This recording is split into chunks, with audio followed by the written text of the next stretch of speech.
Si mysafire të dytë kemi edhe autoren dhe gazetaren Gjemazi Rizvani, një emër i njohur për botën e medias dhe kulturës, e cila pati një përvojë shumë të gjatë në gazetarin televizive, vendosi të nisë një rrugëtim të ri profesional përmes platformës së saj Luaj Derën, që ka bërë shumë bujë dhe të gjithë e dini. Do flasim për arsyet pse ajo e la televizionin, sfidat, guximin që ju desh që ajo ta merr këtë hap të madh për ta filluar këtë platformë dhe normalisht gjithçka që ka të bëjë me gazetarin dhe vendin që po jetojmë sot në këtë shoqëri. Gjemazi, faleminderit që je pjesë e emisionit ton, është një kënaqësi shumë e madhe. Faleminderit shumë për ftesën, është kënaqësi të jem pjesë e emisionit tënd. Doja filloja ashtu se ty të njohin nga televizionit, të njohin Gjemazia e Alsatit, të themi, me njëherë vendose që të lesh gjithçka dhe të hapish diçka tënde, diçka që ndoshta e punon me më shumë dashuri, me më shumë pasion, po ka edhe më shumë barë, përgjegjësi. Pse e bëre, pse erdhi momenti deri tek ky vendim i yt?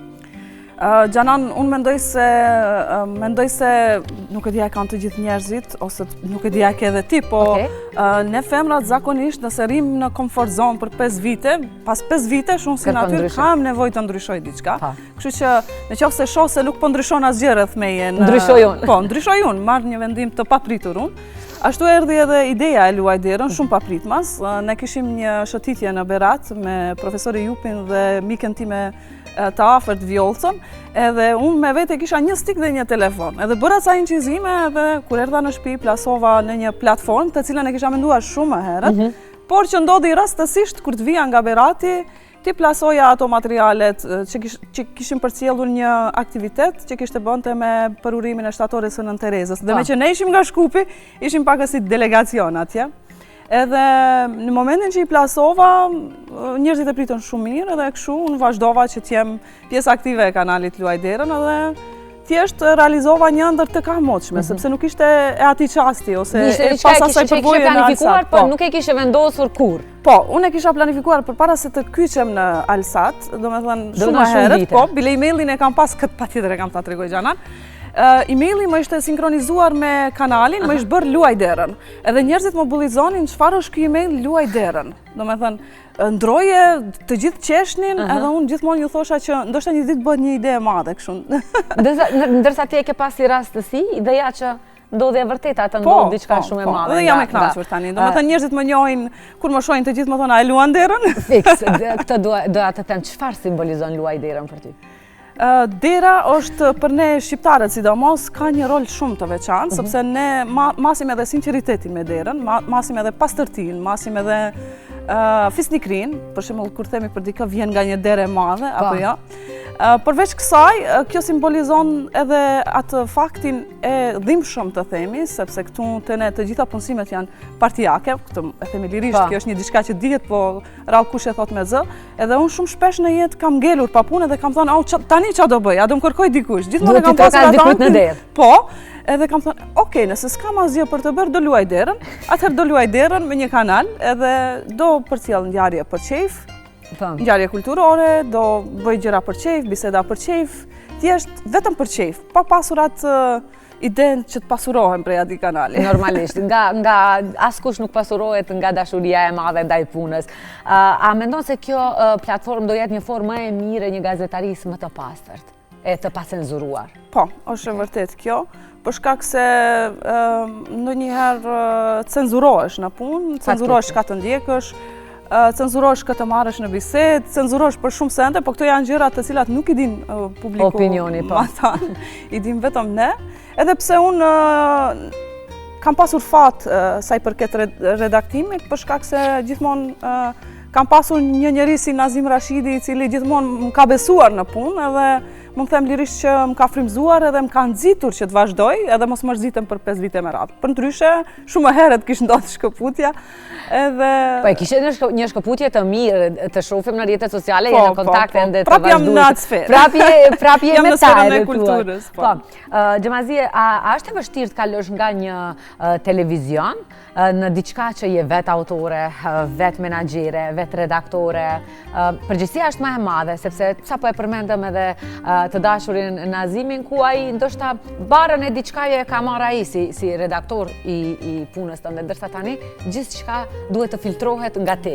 A është më e vështirë? Jo, nuk është më e vështirë, sepse unë shumicën e kohës jam vërdall dhe po ndjek ato ngjarje të cilat i plasoj në kanalin tim. Nuk është se shkoj enkas për atë ngjarje, po unë vetëm shkoj për shembull, siç ishte rasti i fundit me operën Goca e Kaçanikut, unë shkova thjesht që ta shoh. Unë gjithmonë shkoj me këtë ide, them sonte do shkoj, do ndjek filan ngjarjen, ama veç do ta ndjek, nuk do bëj asgjë. Edhe veç vjen një moment kur nxjerri telefonin edhe përfundoj duke bërë një kronik për atë ngjarje dhe besoj që bëj mirë. Përgjithësia është më e madhe, unë nuk e ndjej si lodhje, sepse siç e the edhe ti më herët, gjithçka që bëhet me dashuri nuk ka lodhje, ka vetëm shpërblim shpirtëror që të mbushë shpirti me dashuri unë këtë. Po, me dashuri, me art edhe nuk është e vështirë, për shkak se në kanalin Luaj Derën nuk është se unë punoj kur dua, sa dua, sa dua. Si dua dhe nuk ka më mirë se kjo. Apo mendon se shkaku që media është shumë e shpejtë, sidomos mediat online janë shumë të shpejta, e the edhe vetë, ndoshta televizionet nuk e kanë mundësinë që aty për aty ta transmetojnë lajmin, sepse duhet gazetari të vijë në shtëpinë mediatike, ta eksporton materialin, ta redakton tekstin, të monton materialin dhe të del në televizion, ndërsa mediat online e kanë më të lehtë, ndoshta nga telefoni mund ta plasojnë një lajm. Sa mediat e mbysin me shpejtësi cilësinë? Është vërtet që e mbysin, po flasim këtu për mediat online të cilat janë të pafiltruara. Realisht gjithkush që ka një telefon sot mendon që mund të bëhet gazetar, ose ka portale të cilat mbijetojnë goxha mirë. Bile mund të themi që shumë më mirë se disa media në këtë kuptim material, edhe që plasojnë materiale të pakontrolluara të cilat nuk i nënshtrohen një montazh e një filtri. Po unë, për dallim nga të tjerët, çdo material që e bëj, i nënshtrohet montazhit, i nënshtrohet një përpunimi, një kontrolli dhe më pas e nxjerrim në kanal. Po, mendoj që ka ardhur koha që të bëhet një lloj filtrimi i gjithë influencerëve. Tashmë Maqedonia po kërkon që të gjithë influencerët të regjistrohen. Ka sjellur një ligj, nuk e di deri kur është afati, deri në shkurt ose në mars. Dhe ajo është një gjë e mirë sepse influenca sot nuk e dim, është edhe për mirë edhe për keq. Keq përdoret në shumë raste, patjetër. Dhe sidomos mediat të cilat për bazë kanë senzacionalizmin, gjë të cilën unë e urej. Për shembull, ka gjëra me të cilat mund të bëjmë senzacion. Mund të bëjmë senzacion me VIP-at, sepse nuk e di atyre au dhemb çdo informacion kur del në publik, por ka gjëra me të cilat nuk mund të bëjmë senzacion, siç janë rastet fatale, të cilat kanë qenë të parë të dalin për një rast tragjedie, e nxjerrin edhe videon, ajo është. Po. Ato janë raste të cilat mua më të mendrojnë edhe shumë vështirë i përballoj pasi i shoh në një media. Ka pasur raste edhe që kam reaguar, por nuk ma kanë marrë për të keq, kam thënë hiqe këtë material, sepse dikush lëndohet, unë e shoh me sytë atij familjarit, kemi pas shumë raste kohëve të fundit për cilat vërtet duhet reagohet, sepse nuk është etike. Nuk është as njerëzore. Definitivisht. A mendon se i mungon medias shqiptare sot më shumë guximi, etika apo profesionalizmi? Nga njëherë njëra, nga njëherë dyja, nga njëherë trija. Për mediat në përgjithësi po flasim, edhe pse mendoj se në përgjithësi po bëjmë punën e vetë, po natyrisht tani është koha që mund ta teprosh me gjithçka. Ka ardhur një moment shumë interesant, për cilin na ka paralajmëruar shumë herët një filozofe Hannah Arendt, e cila thotë, do vi një kohë kur do e kemi shumë të vështirë të dallojmë të vërtetën nga të pavërtetën. Ajo fotografi që për shembull që është reale dhe ajo që është me inteligjencë artificiale. Unë vetë nuk di ta dalloj. Për shembull, para disa ditëve bëra një postim, edhe Facebook më penalizoi për shkak se kisha nxjerr një fotografi të rrejshme, po ishte fjalë për këto dosjet e Epsteinit. Dhe aty ishte themeluesi i Facebookut dhe unë u habita sa shpejt reagoj me që bështe fjalë për atë. Dhe pa kujdes çka poston, sepse mund të në të ardhmen të kesh pasojë. A nuk ishte fotografi e reme? Ishte e reme fotografia, po. Nuk e dija ishte reme, thash, sepse jemi në atë kohë që nuk e di. Aha, okej, unë tani e kuptova. Çka është reme dhe çka është. Unë mendova se ti me qëllime ke, okej. Dhe ende ne do jetojmë, mendoj se do jetojmë edhe në një kohë ku ndoshta edhe fotografitë e reme do shiten si të vërteta. Jemi në atë kohë, sinqerisht. Paka shumë mundet të dallojnë, sepse ndoshta ajo AI-ja nuk ka arritur perfeksionizmin dhe ndoshta mënyra e lëvizjes së gojës, së durve, duhet të fokusohesh shumë për ta. Vetëm ekspertët, derisa të arrijë ajo te ekspertët pastaj e di si thonë, i ka paguar ekspertët sepse ka shumë lehtë. Neve gjithmonë unë tani për faji momentin nuk e di ti Xhanan me që ekspozohesh çdo ditë në media, po unë kam një lloj frike tani nga media. Definitivisht. Unë nga fakti që mund të keq përdoren gjanat personale dhe mund të del diçka nuk pastaj hece arsjetoj ose hece tregoj anën tënde të vërtetës. Gjithmonë do del dikush të thotë e ka pagu ekspertin ose gjithmonë do ketë. E bën ajo, e bën. Ajse ajo e ka bën. A mendon se kultura te ne po trajtohet ashtu siç duhet apo gjithmonë është tema e fundit? Gjithmonë është tema e fundit edhe unë gjithmonë për këtë temë flas e para, i them gjëra troç, ka vite me radhë që unë i them gjëra troç se në Maqedoni e para sakrifikohet kultura gjithmonë. Kur ka nevojë sidomos për shkurtime buxhetesh, është kultura. Se shifet si një luks? Definitivisht tek ne kultura shihet si luks. Është shumë interesante se mbrëm ishim me disa gazetarë tjerë të cilët më pyetën e shumë njerëz ka pas te goca e Kaçanikut. A thotë të gjithë ato marrin vesh nga opera? Edhe u hap pastaj një diskutim në cilin tham që shumica vinë vetëm për të marrë pjesë, për të thënë që isha edhe unë pjesë e një elite që përcollën një operë. Dhe sigurisht komunitetet artistike janë të ndara, është një çështje për cilën po ashtu kam folur. Për shembull, piktorët shkojnë vetëm te ekspozitat. Këngëtarët shkojnë vetëm te këngëtarët. Domethënë nuk shkojnë te njëri tjetri për të parë punët që bëjnë artistë të ndryshëm dhe kjo është mua për vete për shembull më duket pak e çuditshme pse nuk e përkrajmë punën e njëri tjetrit.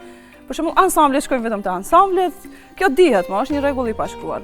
Por po ajo që e tham që kultura sakrifikohet e para është shumë e dhimbshme dhe po ashtu më duhet të theksoj që ka dhe diskriminim.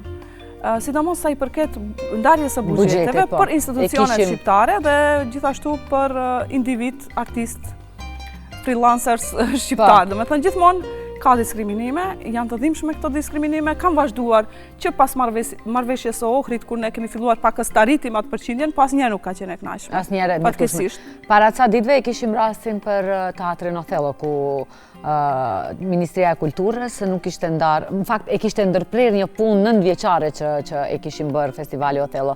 Deri më tani ka ndonjë lajm tjetër që ka shumë lajme, në fakt unë me që jam si kanal kulturor, ka pasur shumë njerëz që më kanë shkruar. Disa prej tyre edhe i kam publikuar. Për shembull, më ka shkruar zonja Ediba Osmani, e cila merret me kërkime në terren, me trashëgimi kulturore dhe shpirtërore. Për mua janë libra të cilëve duhet u jepet përparësi, sepse në çdo vend të botës ato vlera që kanë të bëjnë me trashëgimi kulturore, shpirtërore u jepet shumë përparësi, sepse kanë të bëjnë me identitetin e atij populli. Edhe shumë erdhi keq kur më tha që libri i të shoqit nuk është financuar për 5 vite me radhë, që i bie se gjërat nuk kanë ndryshuar. Tani ku është problemi, e dim ne të gjithë, pavarësisht që në mesin e artistëve shqiptare dhe në mesin e autorëve shqiptar gjithmonë bëhet një lloj lufte, jo ti vjet more, unë si vjet do marr, fillojnë krahasimet, fillon një betejë e cila ngelet në atë rrethin e ngushtë të artistëve shqiptar dhe intelektualëve shqiptar. Por megjithatë, asnjëherë nuk qëllojnë aty ku duhet, sepse kemi të bëjmë me diskriminim, me përfaqësim jo adekuat. Shumë shpesh ndodh që projektet kalojnë me shumë të mira dhe më pas gjithmonë thonë ku shkojnë atje nalt, sakatohen. Ku shkojnë atje nalt, kush janë ato nalt dhe pse kanë këtë lloj qasje ndaj kulturës shqiptare? Kjo është një çështje e cila duhet diskutohet hapur. Ta thonë artistët, ta thonë intelektualet shqiptar. Unë nuk pajtohem ata që e thonë vetëm kur dikush digjet. Te ne reagimet gjithmonë janë kështu. Vetëm kur ndodh tek unë. Fillon reagon. Ne duhet të reagojmë për vite me radhë, prej fillimit që nuk jemi të përfaqësuar. Dhe sidomos kohëve të fundit që është, siç e thash, janë sakatuar buxhetet, edhe për të njëjtat institucione që janë themeluar në të njëjtën kohë, nuk është trajtimi i njëjtë. Pavarësisht që thonë se është i njëjtë, nuk kemi qejf të shohim gjërat etnikisht, po i shohin shumë gjërat etnikisht dhe fatkeqësisht. Si vjet u bë një dëshmie e kësaj që të tërkohën përflitet me shkurtimin e buxhetit të shumë aktiviteteve kulturore. Po, edhe aktivitetet që janë ndërprer. Pavarësisht festivali Othello dhe çdo lloj tjetër festivali që veç ka bërë më një tradit, është mëkat të ndërpritet. Është mëkat. 10 vjetore në feston, nuk është plus një vit jubilar, është shumë e tmerrshme që ka ndodhur kjo, por më duhet të theksoj edhe faktin që shumica e artistëve edhe janë të dekurajuar. Unë në rrethin tim kam miq që nuk konkurrojnë, ose për shembull ka shtëpi botuese të cilat e dinë se nuk do marrin për krah edhe nuk Ka konkurrojnë. shumë raste ti, e di. Domethënë thjesht janë të dekurajuar dhe kjo më duket shumë keq sepse në të ardhmen do konkurrojnë vetëm njerëzit që kanë ndonjë mik, ndonjë të njohur dhe që do marrin ndonjë projekt i cili ndoshta asnjëherë nuk do realizohet. Ka edhe kështu domethënë që kalohen projektet dhe nuk realizohen asnjëherë. E din cila është e keqja Xharan, që ne në Shkup nuk kemi një librari dhe nuk kemi një vend në cilin ne i shohim projektet që kalojnë, ku ekspozohen ato projekte. Për shembull kanë kaluar disa libra si vjet. Askush nuk e përcjell çfarë ndodh me ato libra, ku shkojnë, janë? Ku publikohen, sa ekzemplar, sepse ka edhe trike që bëjnë. Po. Bëjnë një numër të caktuar kopjesh sa për t'ia dhënë ministrisë për t'i thënë që ne i botuam edhe thjesht e shohin Ministrinë e Kulturës si ark për t'u bërë i pasur fatkeqësisht dhe nuk duhet të jetë ashtu. Po thash, trajtimi jo adekuat ka bërë që të gjitha këto gjëra të ndodhin edhe njerëzit të dekurajohen. Edhe të tjerët të dekurajohen edhe fatkeqësisht. Sa mendon se gazetarët sot e kanë lirinë reale për t'u prononcuar dhe për të shkruar dhe për të vepruar? Nuk ka qenë asnjëherë më keq, sepse liria shprehjes për momentin mendoj se ka një kosto dhe në qoftë se don shumë shpesh ta luash derën si unë. Domethënë, sot më duket një lloj neokomunizmi në të cilin jemi shumë të observuar se çka flasim, çka mendojnë. Shumë shpesh jam në rrethe në cilat unë njerëzit i kuptoj, sepse nëse ke një punë shumë të sigurt edhe sidomos në qoftë se ti mirëmban familjen me atë rrogë, unë e kuptoj që ti nuk mund të kesh atë guximin e të marrit ta quajmë, sepse ti nuk po merr në qafë vetëm veten, po merr qafë edhe të tjerë. Edhe familjen. Po unë nuk e kam ndjerë ndonjëherë atë cenzurimin e mendimit të lirë, e fjalës së lirë, po dua të them që kjo në jetë më ka kushtuar. Po, me gjithatë tani më duhet ta jap një mesazh për gjithat ato rinj të cilët mund të mendojnë se këtu s'ka të ardhme, po t'jesh vetvetja se këtu s'ka të ardhme, nëse i shpreh të gjitha mendimet. Gjithmonë ka të ardhme, gjithmonë mund të mbietosh, gjithmonë të kërkojnë, sepse kjo është ajo frika, siç e thash unë, se do ngeli pa punë edhe çfarë do bëj unë. Gjithmonë të kërkojnë edhe gjithmonë ka punë nëse dëshiron që të punosh. Nuk është patjetër shkohen në Gjermani për shpëtuar më pastaj. Mënyra më e lehtë është për të dalë nga vendi, ndoshta edhe fakti që gjithçka është politizuar, ndoshta pra të gjejnë edhe mënyrën më të lehtë për të dalë nga vendi. A mendon se ka gazetar që merren me copy paste journalism? Ke shkruar për këtë, kështu që 100%, po, domethënë shumë janë disa media që prodhojnë lajme dhe krejt tjera bëjnë copy-paste, i marrin informacionet. E keni tash edhe ChatGPT-n, lutem. ChatGPT-ja tani lajmet i ndreq krejt me titull, me nëntitull, me gjitha, domethënë, me gjitha elementet që i kërkon një lajm edhe tash unë sinqerisht njerëzit lexojnë vetëm tituj, nuk lexojnë përmbajtje. Prandaj edhe titujt, gjithçka tregojnë në titull, që mos ketë nevojë. Mjafton kliku është ai që numërohet. Ajo është më e rëndësishme, duhet të vetëm kliku. Klikomania, jemi të rrezikuar nga klikomania sepse gjithmonë para se të postojmë një diçka, themi a do ketë like-a. A do na e pëlqejnë të tjerët, a do kemi shikueshmëri. Unë për kësaj jam çliruar në kanalin tim Luaj Derën, për shkak se e kam një komunitet kulturës që çuditërisht më shumë na përcjell neve Shqipëria dhe Kosova dhe e treta Maqedonia, kanalin Luaj Derën. Nuk e di pse ndodh kjo. Kultura e vërejt ku është më e zhvilluar, për atë xhamazi e ose ndoshta pse kanë bërë disa algoritmi, nuk e di, ndoshta pse kanë bërë disa vizita në Shqipëri, disa kronika prej andej me materiale që i kam incizuar, siç është ajo me studion Kadaredha Agolli, pastaj Berat, kemi bërë disa materiale që nuk kanë qenë vetëm me produkte nga Maqedonia. Më thuaj, a mendon se rrjetet sociale tani po e humbin edhe vlerën e një gazetari profesionist? Mendoj shumë shpesh që ajo që e thash më herët, secili që ka një telefon shumë lirisht mund ta zëvendësojë një gazetar. Dhe prandaj ne kemi numër të madh kohëve të fundit të influencerëve, sepse kanë kuptuar peshën që ka një telefon, se mund të bësh para, se mund të informacioni të arje më shpejt se sa e ofron një media tradicionale, qoftë kjo gazeta apo televizion. Për shembull, në rastet më tragjike në Maqedoni kemi kuptuar nga njerëz të rastësishëm që kanë kaluar aty pari. tani mos përmend se s'dua t'ua kujtoj njerëzve dhimbjen që kam përjetuar me disa raste fatale që ka regjistruar Maqedonia, por ato raste ne nuk i kemi kuptuar nga televizioni ose nga gazeta, Jo. por i kemi kuptuar nga njëri i rastësishëm që ka kaluar aty pari. Dhe ai njeri kur e ka parë për shembull se sot është shumë e lehtë të jesh një gazetar në thonjzat, të informosh të tjerët, ka shkuar më tej, domethënë ka regjistruar një rast tjetër dhe kështu është janë regjistruar si portal. Edhe thjesht ushtrojnë profesionin e gazetarit. Sot gjë që është shumë e rrezikshme sepse, siç e tham, gjithmonë ka një profesionalizëm që ofrojnë gazetarët që janë profesionistë që nuk mund ta ofrojë ai që është amator. Dua edhe një pyetje për në fund, ke pasur pengesa, paragjykime para se ta fillosh luan derën? Dhe kush ka qenë përkrahja më e madhe?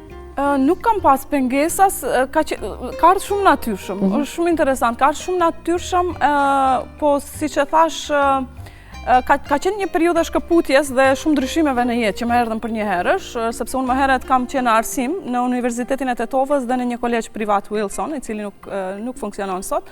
Edhe me që unë mbyll kolegji, unë duheshte të zhvendosesha në muajin e 8 të shtazanis në Shkup. Pra duheshte të Gjithçka nga fillimi. Gjithçka prej fillimi. Do thënë, duheshte të zhvendosem në Shkup, të bëj një fëmijë, të ndroj shtëpi, të bashkëjetoj me një njeri, shumë gjëra për një herë, edhe pa punë. 1, 2, 3 vjet u bën, pastaj erdhi pandemia edhe më duheshte të bëj diçka, sepse siç e thash, shpesh më kapën kriza se unë tani njerëzit do më harrojnë dhe ngeli pa punë, edhe thashë po mirë, atëherë mos paç punë luaj derën, kështu nisi, edhe të hap një kanal, e fillova luaj derën, pastaj pata një ofertë pune në Alsat edhe kështu e lash zvarr këtë ide në luaj derës. Po gjithmonë ka qenë aty. Pastaj gjithmonë ka qenë aty, edhe tash është këtu, realisht me materiale, me përmbajtje, me gjëra që besoj se nuk ka kurgjë senzacion, ka vetëm gjëra të lezetshme, të cilat njerëzit i pëlqejnë dhe... Çfarë vizioni ka luaj derën për 5 vite? Për 5 vite besoj që do rritet shumë, edhe nuk i dihet, ndoshta tash nuk dua të zbuloj asgjë, por ndoshta në të ardhmen mund të jetë diçka më e madhe. Patjetër do jetë diçka më e madhe.